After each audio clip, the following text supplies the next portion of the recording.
اس وقت جو صورتحال یہ ہے کہ دنیا پوری یہ سمجھتی ہے کہ ایران بنیادی طور پر ایک جنگ جیت چکا ہے، اور اس دنیا کو انہوں نے 32 دن کے اندر یہ بتا دیا ہے کہ امریکہ جیسی سپر پاور جو ہے وہ بھی ان سے آبنائے ہرمز کا وہ جو پابندی ہے وہ خالی نہیں کر سکی، اور ایران وہاں آج بھی قائم ہے۔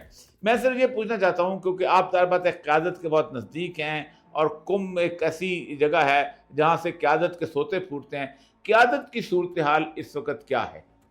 بسم اللہ الرحمن الرحیم۔ جی بہت شکریہ اور بہت خوشی ہو رہی ہے، آج پہلی دفعہ آپ سے آمنے سامنے گفتگو کا موقع ملا۔ اللہ تعالیٰ آپ کی توفیقات میں اضافہ فرمائے، ہم آپ کی افکار سے استفادہ کرتے رہتے ہیں۔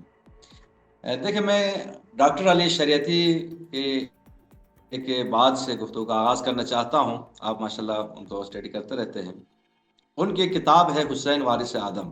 جی، اس کتاب میں وہ بیان کرتے ہیں کہ اگر آپ انسانیت کی تاریخ کو سمجھنا چاہتے ہیں، حق و باطل کے معرکے کو سمجھنا چاہتے ہیں، تو دو دریا ہیں، ایک دریائے دجلہ ہے اور ایک دجلہ فرات ہے۔ آپ ان دو دریاؤں پہ اب غور کریں۔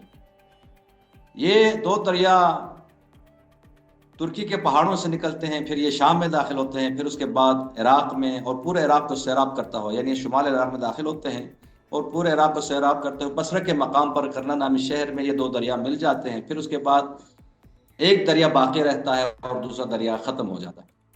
اسی طرح السلام کے جو دو فرزند تھے، ایک جب قتل کیا تو آپ دیکھیں اس کے بعد یہاں بھی ایک دریائے حق نظر آتا ہے اور ایک دریائے باطل ہے۔